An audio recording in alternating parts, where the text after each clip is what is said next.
Hoje, terça-feira, 7 de fevereiro de 2012, Potiguar é um dos 12 policiais militares com prisão decretada por greve legal na Bahia. Visita do ministro do Esporte, Aldo Rebelo, reafirma Natal na Copa do Mundo. Consórcio de São Gonçalo do Amarante arremata o aeroporto de Brasília. O governo publica normas para o preenchimento da declaração do imposto de renda pessoa física. Movimento de combate à corrupção vai renovar a campanha em favor da ficha limpa. Esse é o principal assunto do meu bate-papo com o jornalista Marcos Alexandre. Entrevistado de hoje é o advogado Paulo Eduardo Teixeira, presidente da OAB do Rio Grande do Norte. O nosso programa está começando.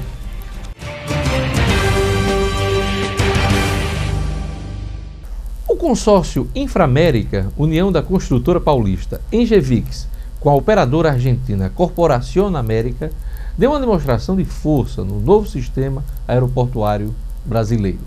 Após vencer o primeiro leilão de aeroportos do país, o de São Gonçalo do Amarante, o grupo arrematou ontem a concessão do aeroporto de Brasília e se comprometeu a pagar caro pelo terminal da capital, 4 bilhões e meio de reais.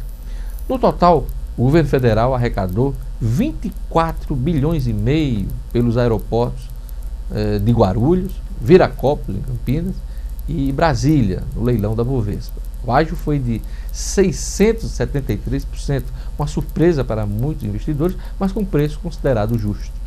A administração dos novos aeroportos deverá ser transferida aos consórcios vencedores em maio deste ano.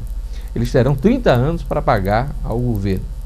Meu medo agora é que a Inframérica se empolgue com o aeroporto de Brasília e retarde os investimentos no futuro aeroporto de São Gonçalo do Amarante, que é o que nos interessa.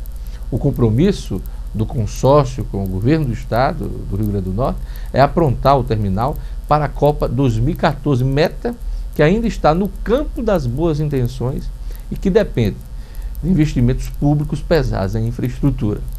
Apesar do contrato assinado recentemente na presença da presidente Dilma Rousseff, os empresários da Inframérica também estão sujeitos a intempéries de mercado e ao descompromisso dos agentes públicos. A Inframérica tem agora um filé mignon para comer, no aeroporto de Brasília. O de São Gonçalo do Amarante não é nenhum langanho, mas está mais para patinho do que filé mignon. Deus queira que meu receio seja infundado. E vamos à leitura dos jornais nesta terça-feira, 7 de fevereiro. A Tribuna do Norte destaca aqui: líder sindical da PM Potiguar tem prisão decretada na Bahia. A greve dos policiais militares baianos é marcada por radicalização. Líder sindical da PM do Rio Grande do Norte teve prisão decretada pela Justiça Baiana por incitar a violência. E a Tribuna traz aqui as fotos desta movimentação na Bahia. O embarque de soldados aqui do Rio Grande do Norte para Salvador e aqui um soldado da Polícia do Exército imobilizando um dos grevistas que tentava furar o bloqueio frente à Assembleia da Bahia, onde os soldados grevistas estão amotinados. O Novo Jornal traz destaques a um roubo aqui que houve em Candelária. Bandidos levam 600 mil reais em Candelária. Em mais um dia marcado por crimes na capital, o bando invade banco, faz reféns e foge sem deixar pistas. Segunda-feira ainda teve outro assalto a uma lotérica, supermercado Nordestão, também na Zona Sul. O Diário Natal destaca: Natal será sede mesmo sem obras. Em visita à construção da Arena das Dunas, na tarde de ontem, o ministro dos Esportes, Aldo Rebelo, afirmou que Natal poderá receber o Mundial mesmo que não tenha as obras de mobilidade urbana. Ele declarou aos jornalistas, abre aspas, as obras de infraestrutura não são importantes para a Copa, disse Aldo Rebelo. Segundo ele, a demanda turística recebida por Natal mostra que a cidade tem condições de atender às exigências. E vamos aos destaques da internet. O Estadão.com.br destaca aqui: número de mortes chega a 94 na Bahia após o início da greve da PM. Onda de violência ameaça turismo no estado há poucos dias do carnaval. Subiu para 94 os homicídios registrados na Bahia desde o início da greve da Polícia Militar do estado.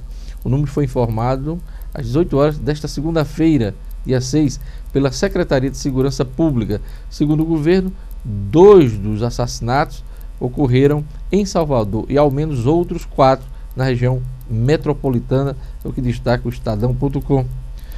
O G1 destaca aqui entrevista do governador baiano, Jacques Wagner, ao Bom Dia Brasil, e ele disse agora de manhã que não tem como influir imediatamente no orçamento, aliás, incluir, não é nem influir, incluir imediatamente no orçamento o aumento solicitado pelos policiais militares em greve, mas disse que há avanços nas negociações e sinalizou com a possibilidade de reajustes parcelados até 2015.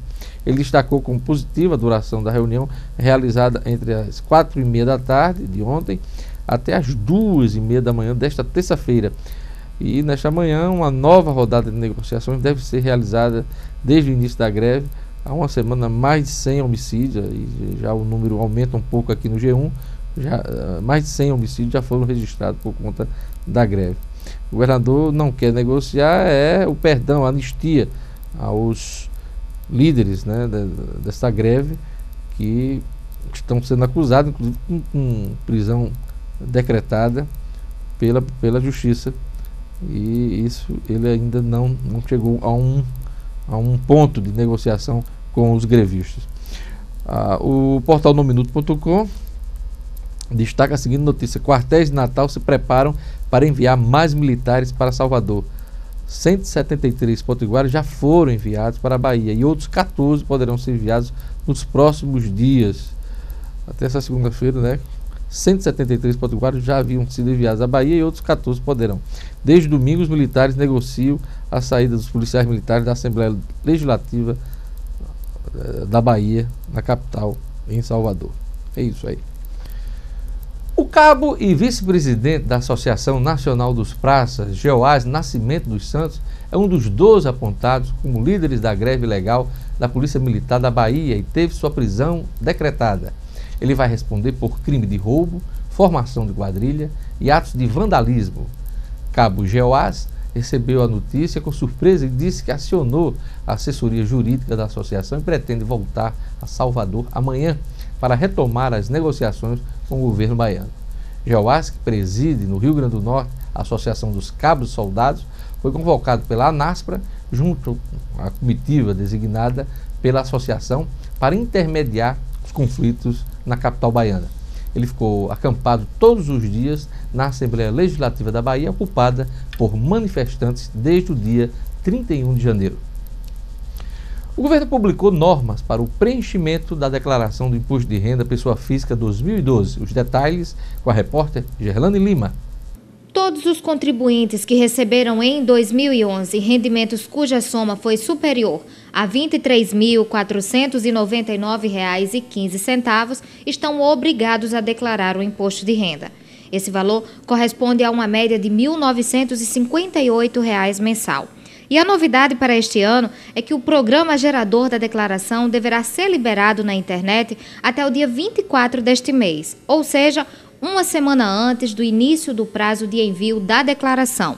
O contribuinte que fizer o download antecipado poderá preencher os dados e salvar no próprio computador, mas só poderá ser enviado a partir do dia 1º de março, quando começa o período de envio, e segue até o dia 30 de abril via internet ou entregue através de um disquete nas agências da Caixa Econômica Federal e do Banco do Brasil.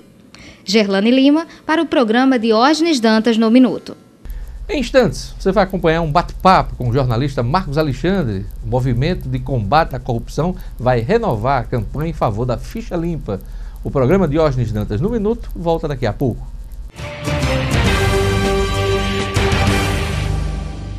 Que tal contar com TV em HD desde o pacote mais básico, ter o maior número de canais HD do mercado e ainda pagar um dos menores preços do Brasil? Aguarde, vem aí Cabo HD, imagens de altíssima resolução, canais com programação diversificada, cores e sons inconfundíveis. Não dá para perder. Pacote HD Master e HD Super disponíveis a partir de fevereiro. Assine já e seja o primeiro a contar com todas as vantagens que só a Cabo HD pode oferecer. Cabo É muito bom ser simples. A Prefeitura está fazendo mais pelo desenvolvimento de Parnamirim. Vem investindo com eficiência e colhendo excelentes resultados. Tem as menores taxas de analfabetismo e de pobreza de todo o estado. Reduziu significativamente a taxa de mortalidade infantil nos últimos anos. Tem o melhor ensino fundamental dentre todos os municípios da Grande Natal. E já detém a segunda melhor renda domiciliar do Rio Grande do Norte. Sim, Parnamirim. É possível fazer mais. O governo do Rio Grande do Norte está realizando a Operação Verão no litoral de norte a sul. Os bombeiros já estão prontos para orientar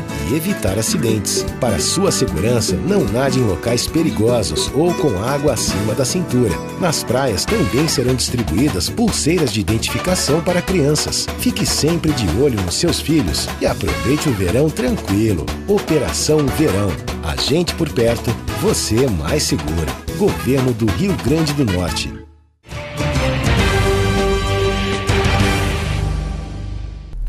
O ministro do Esporte, Aldo Rebelo, veio ontem a Natal visitar o canteiro de obras da Arena das Dunas e reafirmou a condição de Natal como cidade-sede da Copa 2014. Aldo Rebelo disse que Natal está nas mesmas condições das demais, garantida, e que não haverá corte de nenhuma cidade. A vinda do ministro foi acertada justamente à época em que o secretário-geral da FIFA, Jerome Walker, desacreditou as condições de Natal como subsede da Copa do Mundo. Segundo o secretário estadual para assuntos da Copa, Demétrio Torres, a reafirmação do ministro indica a coerência do discurso que o governo vinha adotando sobre o assunto e que Natal está dentro do cronograma das obras estipuladas pela própria FIFA. Marcos Alexandre, parece não haver dúvida com relação à presença de Natal nesta Copa do Mundo, mas me chamou a atenção a declaração do ministro com obras de mobilidade, ou sem obras de mobilidade, Natal está na Copa. Diógenes, é realmente de estranhar, né, esse posicionamento externado ontem pelo ministro Aldo Rebelo, né, porque qual é a grande vantagem para Natal sediar uma Copa? É o famoso legado, né, o legado que tanto se fala, que são as obras de mobilidade urbana, principalmente, de infraestrutura, enfim. Só o estádio, né? Vai ser o legado da Copa de Natal, vai ser só o estádio, o velho Machadão já extinto, né? Eu, inclusive, quando vinha para cá, passei por lá, vi que ainda tem a plaquinha lá, estádio João Machado, João Cláudio Machado, até agora a plaquinha foi a única coisa que permaneceu.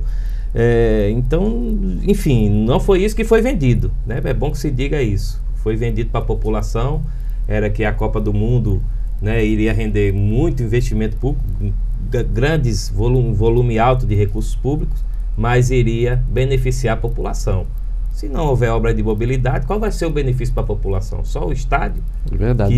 Que tem o seu uso posterior questionado, né? Porque o América está tensionando construir o seu estádio, o ABC já tem o seu, enfim. O Alecrim não tem condições, tem que se manter, imagina, está quase rebaixado no campeonato estadual, né? Enfim, não tem estrutura nenhuma, o Alecrim quase nenhuma, desculpa os alecrinenses, mas enfim, é preocupante esse tipo de declaração, somada àquele velho problema que a gente já noticiou tanto, né, Jorge, sobre as dificuldades da prefeitura e do governo de solucionar os entraves para deslanchar com essas obras de mobilidade. Como ministro do esporte, ele está pensando no lado dele, né? Porque o governo federal, a preocupação é ter os estádios prontos para a realização deste mega evento que é a Copa do Mundo, né?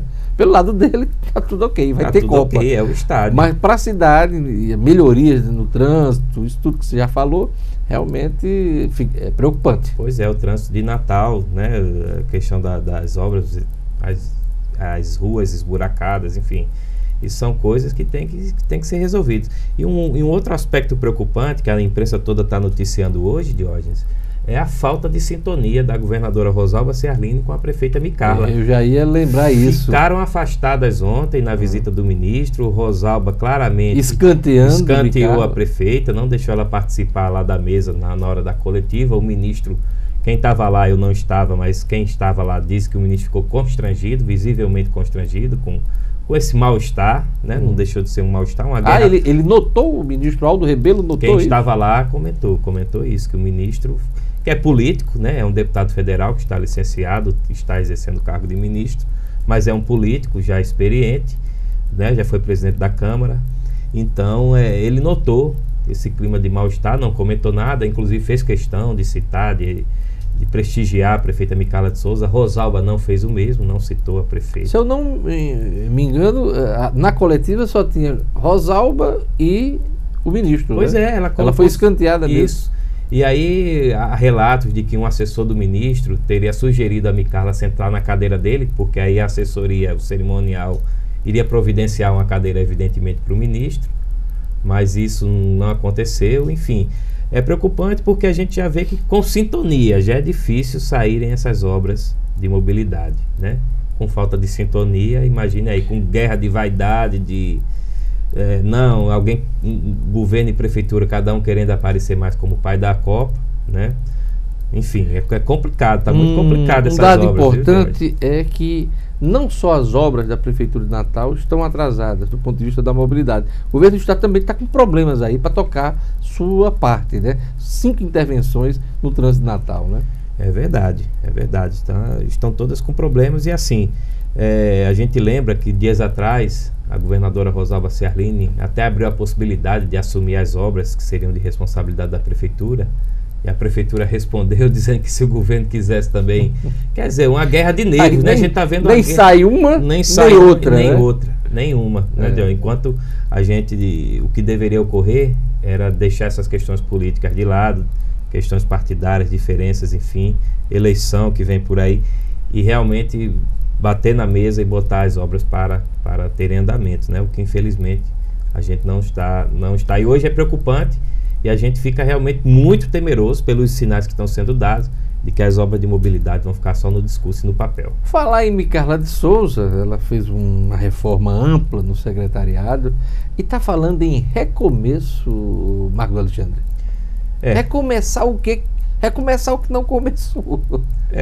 E aí faltando aí 11 meses, menos de 11 meses para encerrar o mandato, com uma eleição no meio, que a gente sabe que de junho trava tudo. A própria prefeita vem dando sinais de que é candidata à reeleição, então vai se envolver diretamente na campanha. De todo modo ela se envolve, mesmo se ela não for candidata, porque ela é líder de um partido, então ela vai se envolver, ela não vai ficar alheia na campanha que é da própria sucessão dela.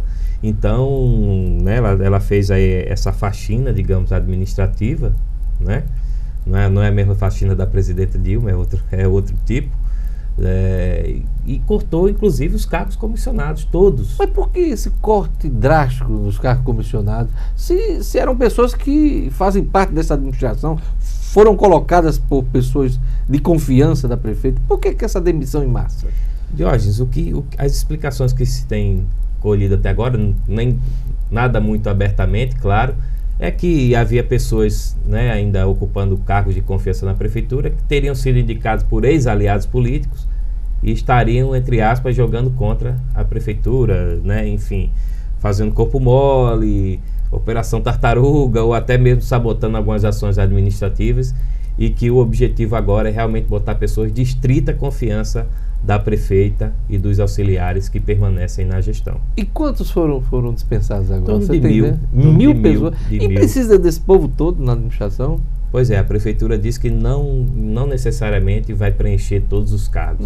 Eu acho difícil. Isso é um bom momento para a gente ver exatamente quem é necessário, viu, Marcos Alexandre? Porque a gente sabe que tem muita gente que é nomeada por questões políticas, nem pisa no órgão lá que foi nomeado, né? Pois é, e aí as notícias que se tem é que tem gente que continua, que foi já exonerada, né?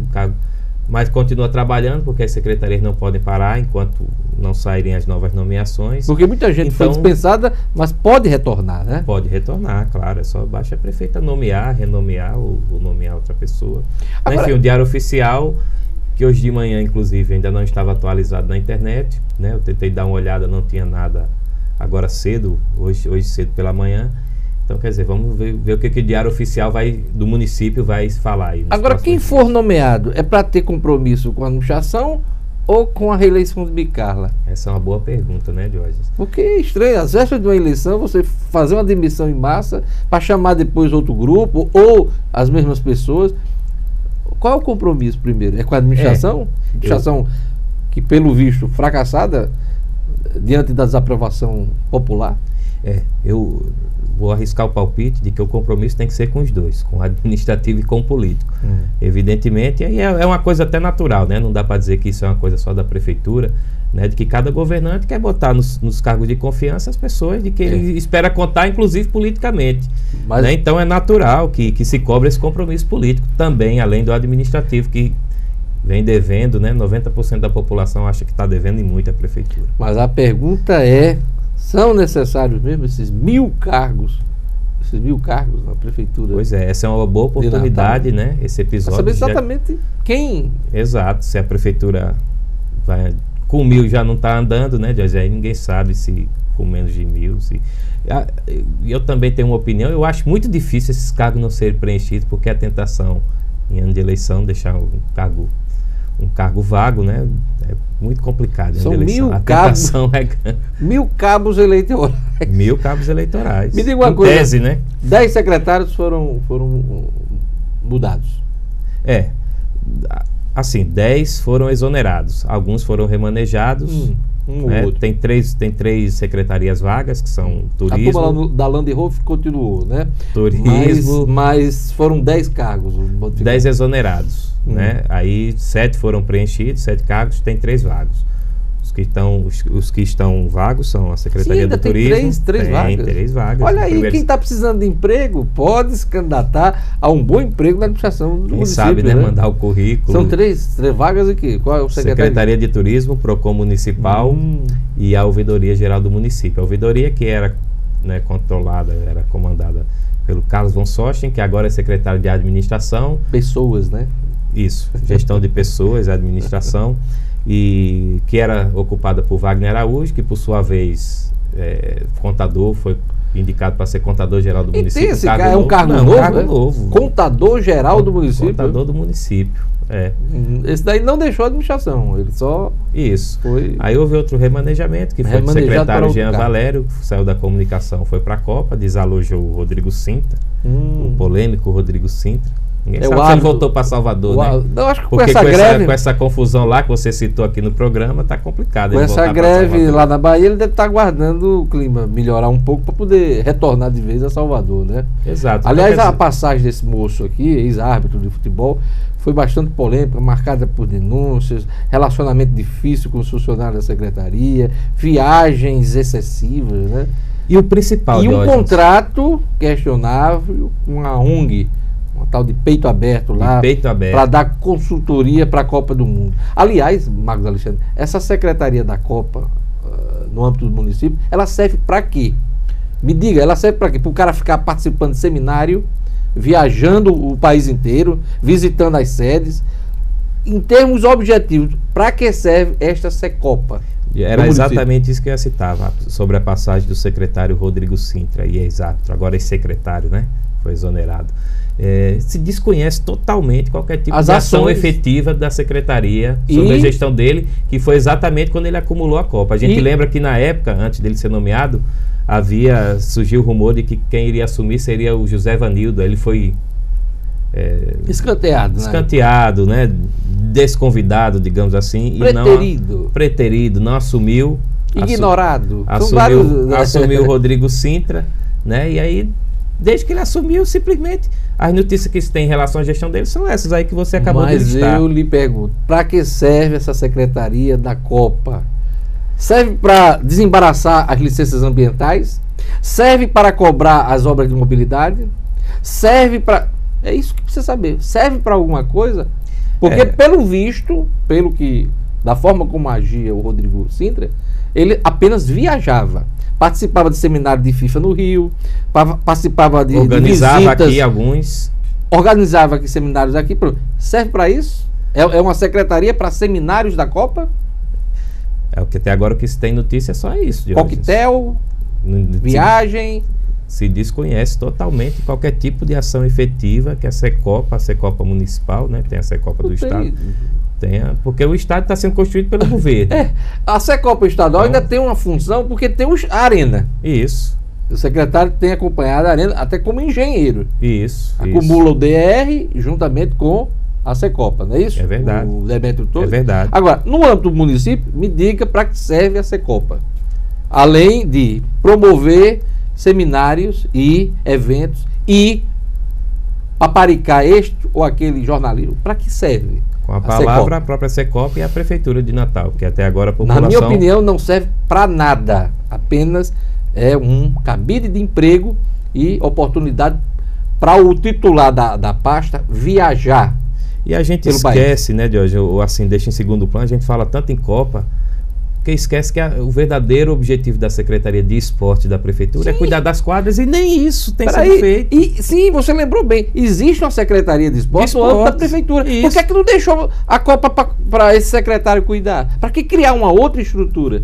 Porque acumulou, né? Houve a tentativa de trazer o José. Enfim, são coisas que são até difíceis de explicar, mas o principal é isso, é que realmente ação efetiva não se vê. Nem desde cuidar da quadrazinha comunitária lá no bairro, até cuidar da Copa do Mundo. Não se vê resultado. Para estar com a desaprovação dessa, a prefeita de Natal está cercada de muita coisa ruim. Meu Deus do céu, pelo amor de Deus, deixa eu rezar aqui. Senhor Deus, afasta. E aí a gente tem... Todo mal. E aí a gente tem realmente que criticar, porque foi um erro trazer o Rodrigo Sintra. Não acrescentou nada, foi um erro da prefeita, agora ela reconheceu, exonerando. Deixa eu rezar de novo para afastar a coisa ruim de todos os males que nos cercam. Quer dizer, não teve, a gente não sabe até agora qual foi o critério que trouxe o Rodrigo Sintra para Natal, para cuidar de uma secretaria em Natal. Eu vou. Marcos Alexandre, vamos falar agora sobre a greve de assunto, né? na Bahia. Greve na Bahia, terra do Rodrigo Sintra, né? Rodrigo Sintra. Será que ele já voltou para Salvador? Me diga uma coisa, o Geoás, o cabo Geoás, é o mesmo daquele episódio com a sargento Regina? É.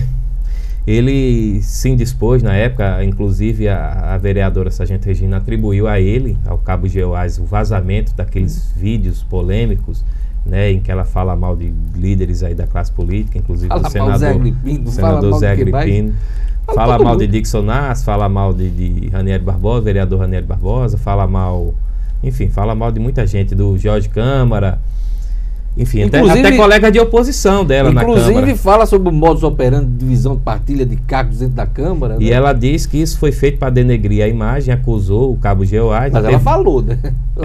Ela falou. E ele participava da reunião com ela. Ela acusou ele de ter fatiado os vídeos, de ter divulgado fora de contexto. E qual era o objetivo dele na época? Enfim, eles são, né, na época parece que eram aliados e depois romperam dentro da Associação da Polícia Militar, né? Ela digamos assim, o eleitorado dela são os policiais militares, então eles têm essa briga interna lá de classes. A sargento Regina faz parte da mesma associação do cabo Geoás? Ela foi presidente da associação. Dos cabos e soldados da PM, né? Isso, ela foi antes de ser vereadora, ela era... Eu não tenho certeza se o cabo Geoás foi o sucessor imediato dela, mas ele foi, a sargento Regina foi uma das presidentes antes do cabo Geoás. Então, quer dizer, ele tem essa história aí com a vereadora sargento Regina relativa àquele episódio dos vídeos polêmicos. Ele está com a prisão prisão preventiva, né? Prisão decretada. E me diga uma coisa, a gente viu a movimentação de greve em Fortaleza, parou também a capital cearense. Agora estamos acompanhando a greve da Bahia. A presença de Geoás nesse movimento lá sinaliza que esse movimento pode chegar aqui também, no Rio Grande do Norte, na Polícia Militar do Rio Grande do Norte? Sinaliza, no mínimo, que ele está articulado com um movimento nacional. Porque a gente vê notícias de que o Palácio do Planalto, em Brasília, está atento a esse movimento, enxerga isso como uma tentativa de nacionalizar, pressionar o governo federal para que aprove no Congresso o projeto que determina o piso dos policiais, a PEC dos policiais. A PEC dos policiais. Então o governo acha que isso, né, tá relacionado. Tá por trás. É o pano de fundo disso. E se isso for verdade, com o cabo Geoás lá articulado com o movimento nacional, pode ser que se estenda para outros estados e, por que não, aqui no nosso pequeno Rio Grande do Norte. Houve muita confusão em Fortaleza, mas houve avanço lá, foi dado aumento, houve negociação do governo do estado. Isso. Na Bahia deverá ocorrer o mesmo, no final de tudo, deverá ocorrer. Então, quer dizer, os movimentos estão ocorrendo, e poderá... Então, ocorrendo, você vê com uma certa sequência, de forma ordenada. Ordenada, assim, teve em Fortaleza, teve em Salvador. Duas grandes cidades Duas grandes cidades, né? Quem sabe Recife aí também, que é outra grande cidade. Enfim, são preocupantes, e no nosso caso aqui específico, é mais preocupante ainda porque a gente vê que sem greve, a gente vê violência explodindo aí, aliás, dias turbulentos, né, que estamos vivendo aqui em Natal, totalmente de insegurança total. O cidadão está correndo risco na hora de comprar pão e na hora de fazer a fezinha na Mega Sena, na loteria. Porque os roubos recentes foram a uma padaria, deixando 3 pessoas feridas, uma delas paraplégica, e ontem um tiroteio dentro de um supermercado. Uma lotérica grande supermercado aqui da cidade. E, Diógenes, eu vou mais longe. Está correndo perigo na hora de pegar o ônibus, que a gente vê em janeiro foi um assalto por dia, média. Na hora de pegar o ônibus. Gente, pessoas humildes na parada, que às vezes trabalhadores são assaltados, a gente vê relatos. Eu mesmo tenho alguns conhecidos que relatam assaltos em parada de ônibus e tudo. Quer dizer, está generalizado, de A a Z. Os bandidos não estão poupando mais ninguém. Não é aquele negócio de pegar só quem tem melhor condição. Quer dizer, pega o próprio trabalhador que está ali na loteria fazendo uma fezinha, a funcionária que estava almoçando na padaria e foi inadvertidamente e tragicamente baleada por um meliante, a gente não tem como usar outra palavra, deu um tiro fortuito, não houve reação, pegou dinheiro, ainda atirou na pessoa, R$100, covarde, né, Diógenes? Então, a gente espera que a polícia realmente tome providências e consiga reverter esse clima de insegurança. Marcos Alexandre, depois de tudo isso que você falou, também vou, pelo sinal, contra qualquer coisa ruim, né, que possa acontecer na vida da gente, ou aparecer na vida da gente. Temos que nos proteger. Marcos Alexandre, muito obrigado por sua presença mais uma vez aqui no nosso programa, e até a próxima semana, hein? Eu que agradeço. Próxima semana estaremos de volta. É isso aí. Em instantes, você vai acompanhar uma entrevista com o advogado Paulo Eduardo Teixeira, presidente da OAB no Rio Grande do Norte.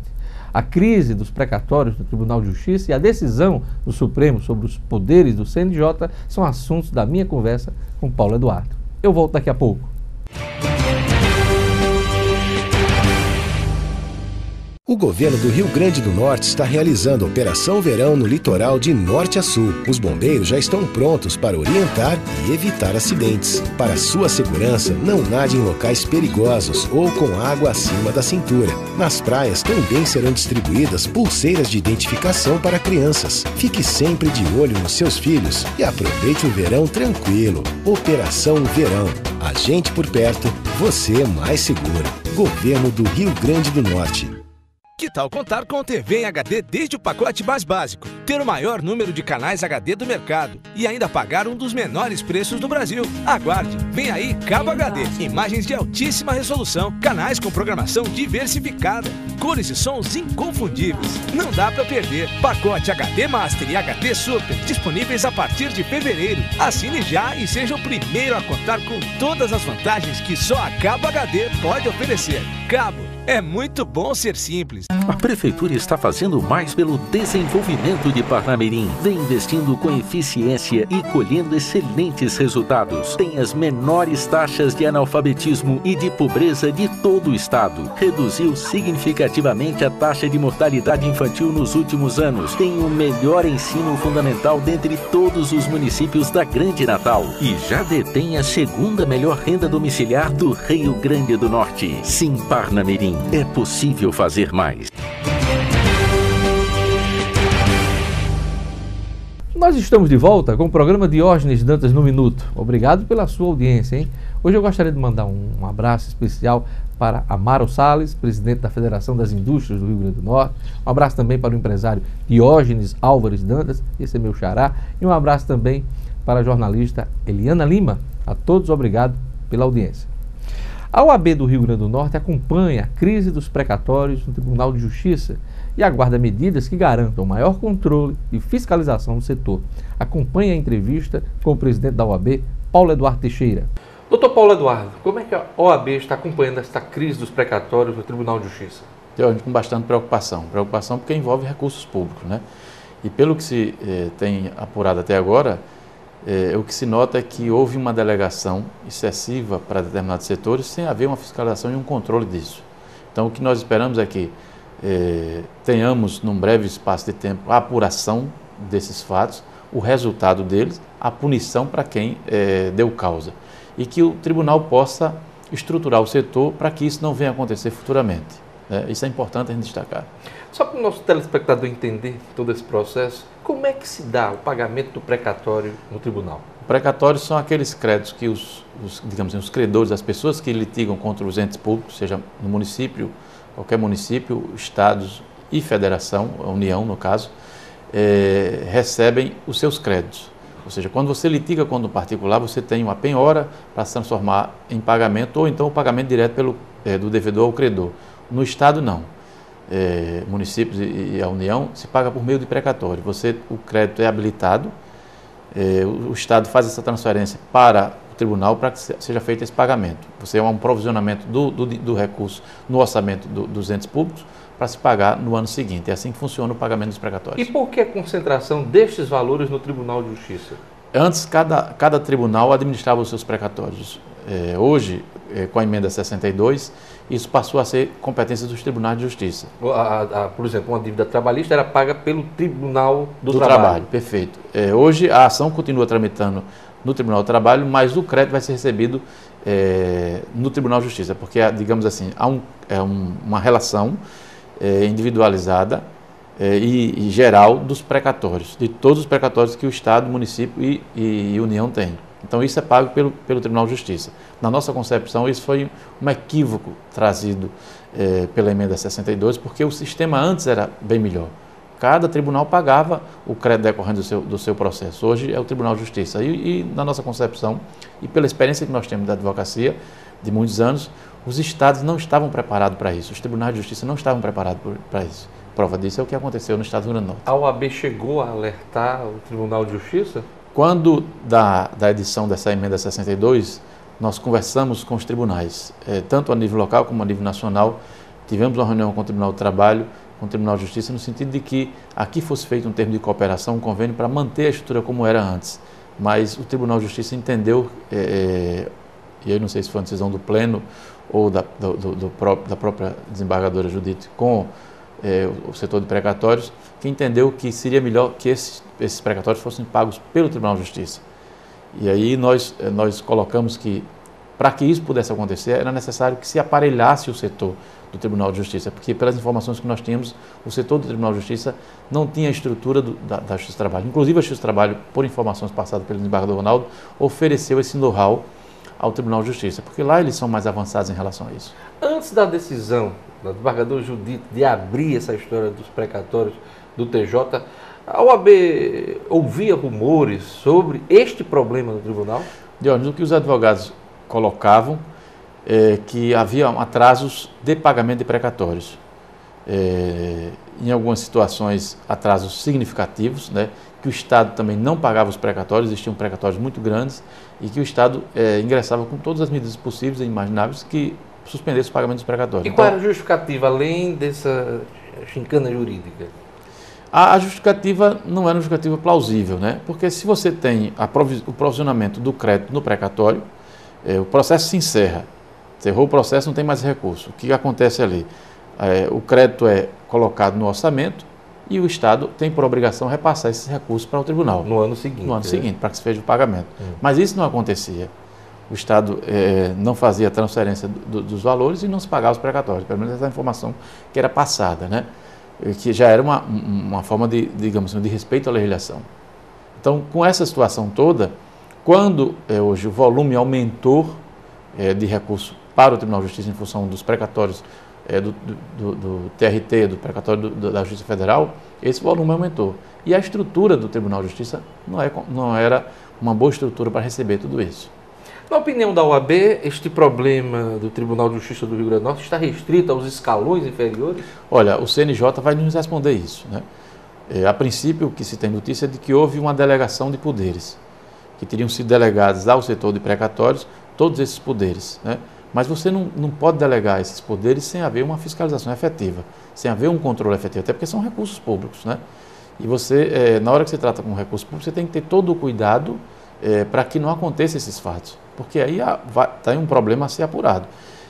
Onde estão esses recursos e quem vai reembolsar esses recursos, né? Porque pessoas vão deixar de receber, em princípio, os seus precatórios. Ao delegar, o gestor se isenta da responsabilidade, doutor Paulo? Olha, essa isenção, a nível de administração, a delegação tem que ser uma delegação com fiscalização, então não há essa isenção, né?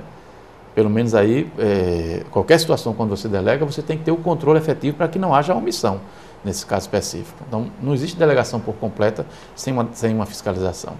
Quando chega o CNJ aqui no Rio Grande do Norte, se eu não me engano, é o primeiro estado a ser visitado este ano? O CNJ vem ao estado do Rio Grande do Norte em função dessa situação. Dessa situação e de outras também, mas eu acho que mais puxado em função do que ocorreu no estado do Rio Grande do Norte. É bom o CNJ estar aqui para fazer essa apuração, né? Foi boa a atitude do Tribunal de Justiça em revelar para a sociedade do que estava acontecendo no tribunal, pedir que essa fiscalização, essa investigação fosse realizada por órgãos externos, tipo o Tribunal de Contas, Ministério Público, para que essa investigação tenha mais isenção, né? E efetivamente o tribunal disse, a desembargadora disse, eu quero que apure. E se houver, e com certeza tem culpados nessa história, que se apure, independentemente de quem quer que seja, né? Em primeiro escalão, segundo escalão, terceiro escalão. Mas o importante é que o tribunal deu um passo importante nessa situação de revelar à sociedade o que estava acontecendo, que normalmente o que acontece é que você se fecha, faz uma investigação interna e apresenta depois o relatório. O importante é que os órgãos externos estão fazendo essa fiscalização e vão oferecer à sociedade esse resultado, né, para que a gente possa ter essa página passada adiante e a gente tenha a apuração dos fatos e, consequentemente, a responsabilização dos agentes. Por falar em CNJ, o Conselho Nacional de Justiça, o que é que a OAB do Rio Grande do Norte achou da decisão do Supremo na semana passada? A decisão do Supremo foi emblemática, né? Eu acho que a decisão do Supremo demonstra que ela está antenada com o que a sociedade pretende. Uma transparência dos tribunais, todos os tribunais, para que esses atos dos tribunais sejam diagnosticados e também revelados à sociedade, para que o CNJ tenha poderes de punir os maus juízes. Independente, né, das corregedorias estaduais. Claro. Eu acho que isso é bom para o tribunal, é bom para a sociedade, porque você tem um canal de comunicação, né? E o CNJ é importante nesse cenário, porque ajuda a construir uma melhor imagem do judiciário.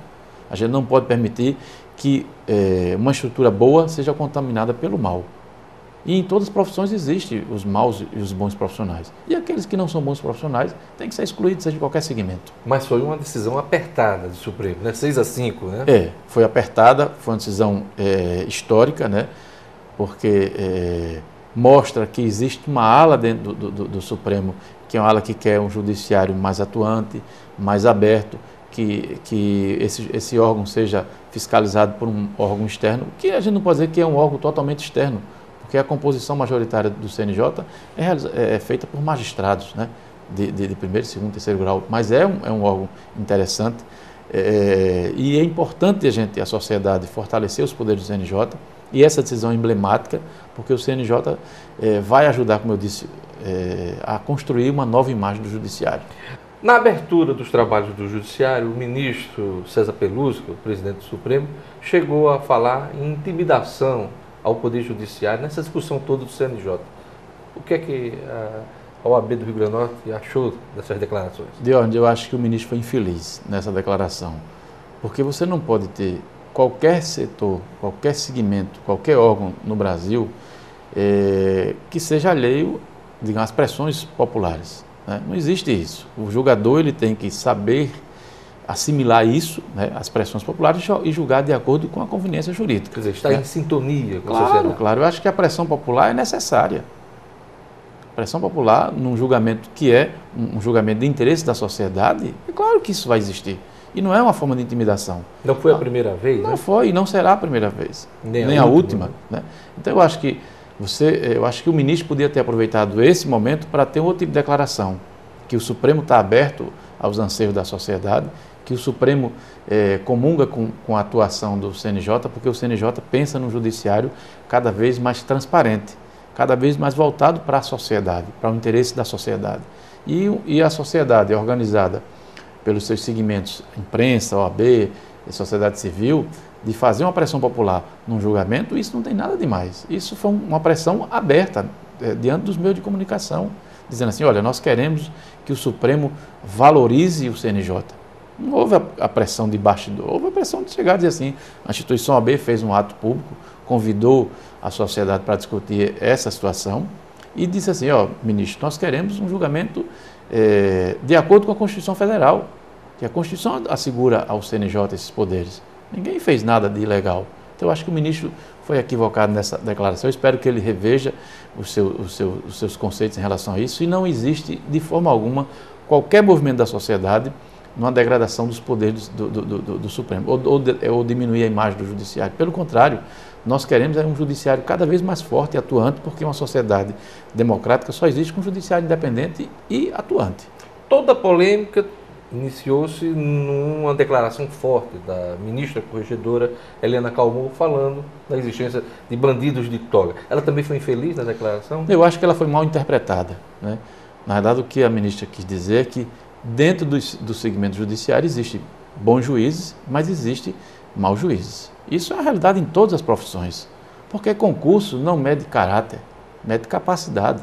O caráter, digamos assim, o comportamento do magistrado, ele se apresenta de acordo com a sua atuação, o período que ele vai passar lá dentro. Então, o que ela quis dizer foi o seguinte, que a gente precisa passar essa situação a limpo, denunciar, comunicar à sociedade quem são os bons juízes, isso é a maioria, mas que existe dentro desse segmento uma minoria que precisa ser desqualificada, precisa ser afastada do judiciário para que o judiciário continue tendo essa imagem positiva diante da sociedade.